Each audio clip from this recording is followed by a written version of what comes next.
बिस्मिल्लाहिर्रहमानिर्रहीम, अस्सलाम वालेकुम। कैसे हैं आप सब लोग? आज हम बात करने जा रहे हैं 4.2.2 कंपैरिजन बिटवीन प्रोकैरियोट्स और यूकैरियोट्स। आप लोगों को याद होगा कि लास्ट वीडियो में मैंने डिस्कस किया था कि प्रोकैरियोट्स जो होते हैं वो ऐसे ऑर्गेनिजम्स होते हैं जिनके पास न्यूक्लियर मेम्ब्रेन नहीं होती। ठीक है जी। और यूकैरियोट्स वो ऑर्गेनिजम्स होते हैं जिनके पास न्यूक्लियर मेम्ब्रेन होती है। ठीक है जी।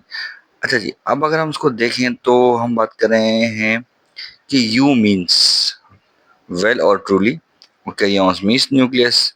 इसी तरीके से प्रो का मतलब होता है बिफोर या शुरुआती। ठीक है जी। तो ये हम इसको थोड़ा सा डिटेल में पढ़ लेते हैं, इनके डिफरेंसेस को। अब ये देखें, आप सेलुलर स्ट्रक्चर के बारे में बात करें तो जो प्रोकैरियोट्स होते हैं वो ज़्यादातर बैक्टीरिया और साइनोबैक्टीरिया हैं। ठीक है, इसके अलावा जितने भी हैं वो सब के सब यूकैरियोट्स हैं। ठीक है जी। एनिमल और प्लांट्स लगा लें। न्यूक्लियस विदाउट मेम्ब्रेन होता है इनका। ठीक है जी। और हमारा जो है वो मेम्ब्रेन बाउंडेड होता है। तो वही बात आ गई, न्यूक्लियर मेम्ब्रेन जो है हमारे पास मौजूद होती है, उनके पास मौजूद नहीं होती। Number of chromosome one but not true. मतलब कि एक होता है लेकिन ट्रू नहीं होता। अब ट्रू क्या होता है? हमारे पास ट्रू न्यूक्लियस होता है और ट्रू क्रोमोसोम्स होते हैं। और होता ये है कि हमारे पास एक प्रोटीन होती है, जिसे हम कहते हैं हिस्टोन प्रोटीन। ठीक है, उसके ऊपर हमारा डीएनए जो है वो रैप्ड होता है और फिर वो मिलके हमारा क्रोमोसोम बनते हैं। ठीक है जी। लेकिन इसके बाद ऐसा प्रोटीन नहीं मौजूद होता है, इसलिए इसको ट्रू क्रोमोसोम नहीं मानते। नंबर ऑफ सेल्स यूनिसेलुलर होते हैं, एक ही सेल भी होते हैं, और हम मल्टी सेलुलर होते हैं। और यूकेरियोट यूनिसेलुलर भी होते हैं, लेकिन हम प्लांट्स और एनिमल्स की बात कर रहे हैं कि वो मल्टी सेलुलर होते हैं। ट्रू मेम्ब्रेन बाउंडेड ऑर्गेनेल इसके अंदर नहीं होते। मेम्ब्रेन बाउंड में से जैसे कि गोल्जी बॉडी हो गई, लाइसोसोम हो गए, प्लास्टिड्स हो गए, माइटोकॉन्ड्रिया हो गया, ये इसके पास नहीं होते। ठीक है जी। हमारे पास होते हैं, प्रेजेंट होते हैं हमारे पास माइक्रोट्यूब्यूल्स। माइक्रोट्यूब्यूल्स तरह के फाइबर लाइक स्ट्रक्चर होता है साइटोप्लाज्म के अंदर। अच्छा, मैं एक आगे बढ़ गया हूँ मैं। लाइसोसोम और प्रीऑक्सोम। लाइसोसोम मैंने बताया था आपको सुसाइड सेक्स कहलाते हैं।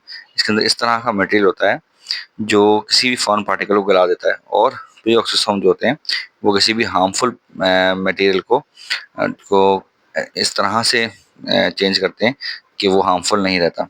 ठीक है, वो इसके अंदर एब्सेंट होता है और हमारे अंदर प्रेजेंट होता है। माइक्रोट्यूब्यूल एक तरह का फाइबर नुमा स्ट्रक्चर होता है जो पूरे के पूरे साइटोप्लाज्म में फैला होता है।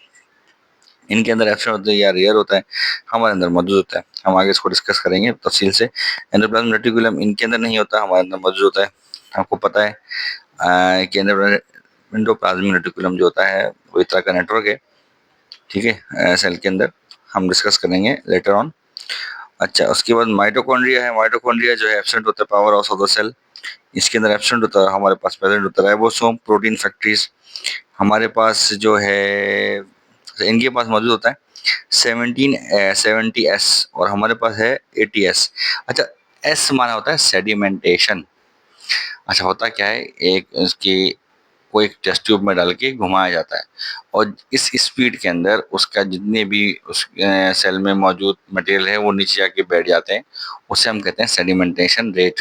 तो इसका 70 एस पे बैठ जाते हैं नीचे जाके, और हमारे 80 एस पे। ठीक है, उसके बाद वेसिकल्स जो होते हैं प्रेजेंट होते हैं हमारे पास। प्रेजेंट होते हैं वेसिकल्स, इस एक तरह का बुलबुलनुमा स्ट्रक्चर होता है। ठीक है, जिसमें फूड भी हो सकते हैं और वेस्टेज भी हो सकती है, कुछ भी हो सकता है। ठीक है, गोल्जी अपरेटस इसके बाद एब्सेंट होते हैं, हमारे पास प्रेजेंट होते हैं। क्लोरोप्लास्ट एब्सेंट होता है, हमारे पास जो है प्लांट्स में प्रेजेंट होता है, एनिमल सेल में नहीं होता।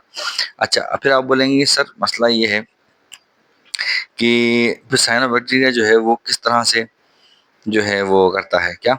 अब फोटोसिंथेसिस तो क्लोरोप्लास्ट जैसा मटेरियल इसके पास मौजूद होता है। ठीक है, जिसके जरिए वो अपना फोटोसिंथेसिस करता है। ठीक है ना। इसके अंदर वो जो मेम्ब्रेन बाउंडेड ऑर्गेनेल नहीं होता, प्लास्टिड। ठीक है ना, इसकी वजह से क्लोरोप्लास्ट उस तरह से मौजूद नहीं है। सही है। अच्छा जी, प्लाज्मा मेम्ब्रेन यूजुअली होती नहीं है इसकी, हमारे पास होती है विद स्टेरॉइड। ये बात करा है। मतलब अगर हम इसको देखें कि प्लाज्मा मेम्ब्रेन विद स्टेरॉइड इसके अंदर मौजूद नहीं होता, लेकिन हमारे पास मौजूद होता है। अब हम ये कहना चाह रहे हैं कि भाई स्टेरॉइड क्या होता है? स्टेरॉइड एक किस्म है लिपिड की, और अगर उसको आम लैंग्वेज में बात करें तो कोलेस्ट्रॉल की बात हो रही है, ठीक है। अच्छा, उसके बाद permeability of nuclear membrane not present, इसके पास नहीं होती। और हमारे पास सेलेक्टिवली परमिएबल मेम्ब्रेन होती है, यानी कि किसी को आने देती है और किसी को आने नहीं देती। वैक्यूल, इसके बाद दर्शन होते हैं हमारे पास प्रेजेंट होते हैं किसमें, प्लांट सेल में, ठीक है जी। सेल साइज जो है 1 to 10 माइक्रोमीटर होता है और हमारा 1 to 1000 माइक्रोमीटर होता है। फ्लैजिला सब microscopic in size, compose of only one fibre, ठीक है, एक फाइबर होते हैं और सब माइक्रोस्कोपिक में बहुत छोटा होता है, ठीक है। लेकिन अगर हम हमारे यूकेरियोटिक ऑर्गेनेल्स के बारे में बात करें तो माइक्रोस्कोपिक होता है इन साइज और मेम्ब्रेन बाउंड होता है, यानी कि उसके अंदर जो फाइबर्स हैं एक से ज़्यादा होते हैं और उसके ऊपर मेम्ब्रेन चढ़ी होती है, ठीक है जी। तो वो क्या कहलाते हैं, फ्लैजिला कहलाता है, ठीक है जी। अब आगे जो है हम नेक्स्ट वीडियो में डिस्कस करेंगे।